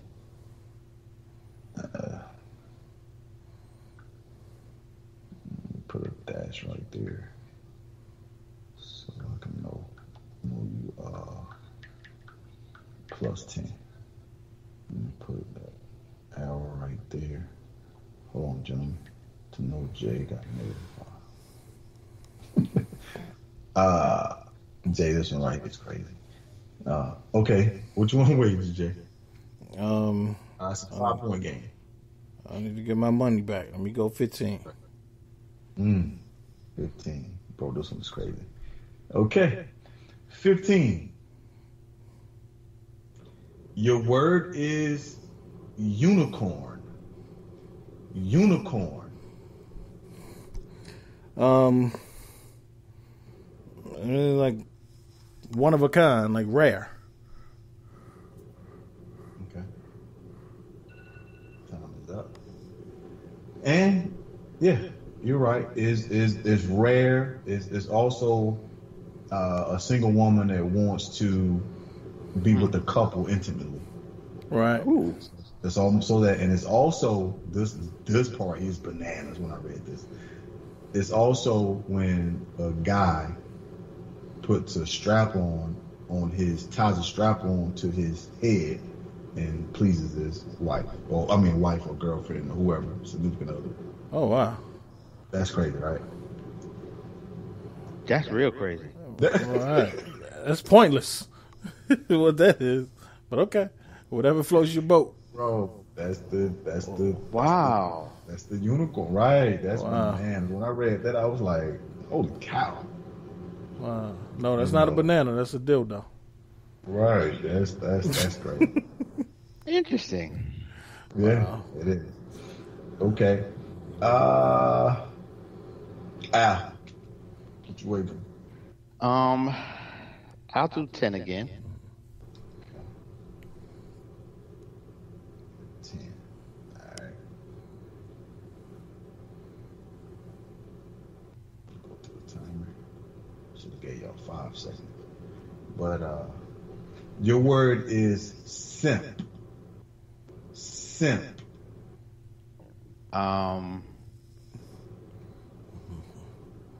So I'm gonna go with weak. Okay. Got that in there. Okay, yeah, is weak or a man that is perceived to be submissive to his lady or passive to the guy. So yeah, simp. You got it. That's good. Let me give you your 10. All right. Jay, this your last one, bro. No. This is crazy too, but go ahead. How many points I got? Hold on. 10, 20, 30, 40. Take 508, 35, and boom, 50. I'm going 50. No doubt. Ooh.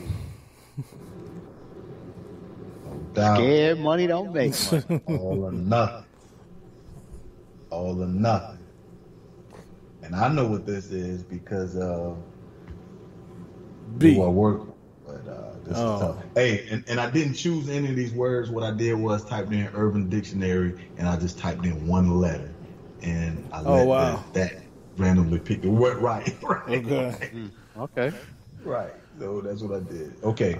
I thought you hit a beat a goat and gave you all these slang words. Nah. No. So the word is quacking. Quacking. Quacking like a duck. Hold on, let me start over. Yeah, quacking like a duck. Like duck quacking. Yeah, quacking. So I've heard this before. So it's like, man, I don't even know how to say this. Wow. Like the sound that a woman's voice makes when she's giving head. Basically. I didn't see that one. That's one I didn't see, Jay. Oh, really? Yeah, I've heard. I guess like the gurgling sound. I've heard that before. Okay. I didn't see that one in the description. And it don't count. It's not. It don't count.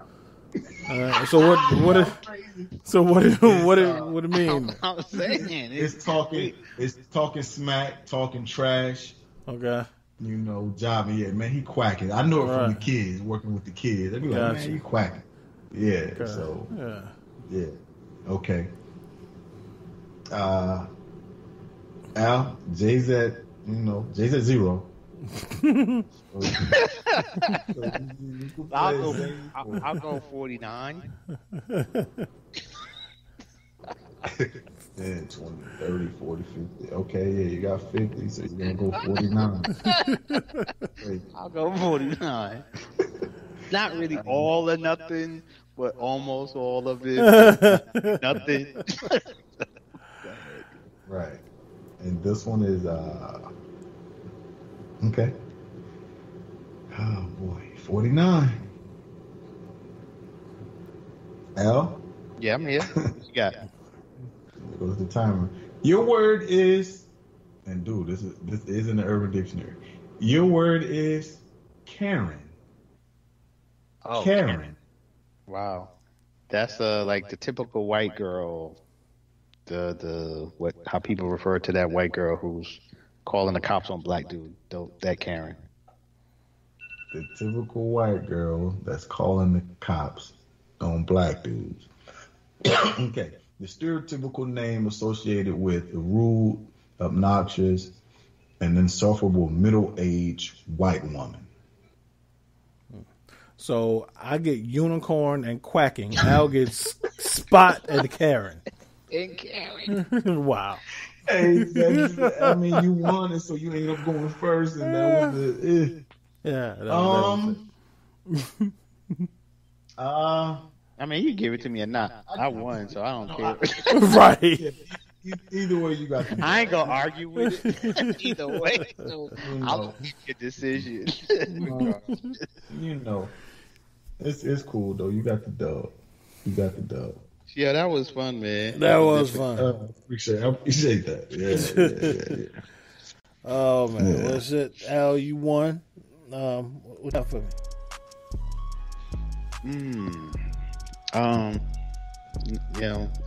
Nothing much, man. Just enjoy this show. Everybody have a great week. Y'all be safe. Pooh, good to have you back. No, appreciate it. Be safe, folks. No doubt. Pooh, what's your parting shot, sir? Man, great to be back. Wish my guy luck. Got a game tomorrow. Go check him out. So eager, happy to see that. It's home game. So, man, and I just want to tell the guys, man, don't get caught out there being a unicorn, man. Go ahead. Or in fact, not being a unicorn. Don't get caught out there unicorning. as the verb. Yeah, the verb. Don't get caught out there unicorn. Don't be a unicorn and simp.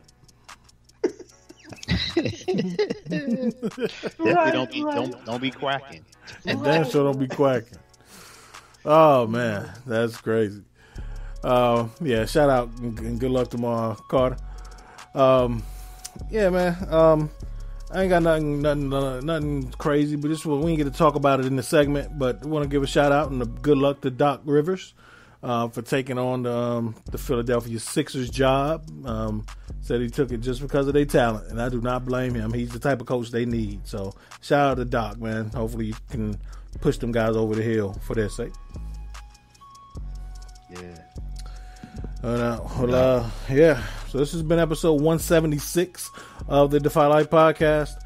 This is JR, Alvin, Thomas. We'll talk to y'all next week.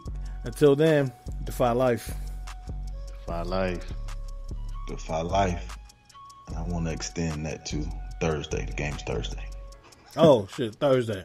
Yeah. Good luck Thursday. No doubt. Tomorrow, listen tomorrow on One Eye Shut. It'll be tomorrow. Right. Right. Let me shout this out real quick. The show is coming back on. Is it tomorrow? The For Life with the guy, by the guy from Charleston. Oh yeah, right. That's coming back on. It was a dope show. Yeah, absolutely. Yeah. All right. And everybody also, man. I told my guy I would give him a shout out and do anything we can to support his efforts. But Keon is dropping videos and new music. So he just shot 2 videos a couple weeks within the last few weeks. So go check out kingmef.com, KINGMEMF.com. Check out new music from Keon and new videos, man. He's doing big shit. So shout out to you, boy. Yeah. No doubt. All right. Well, again, we'll talk to y'all next week, man. Y'all keep defying life. Peace. Peace.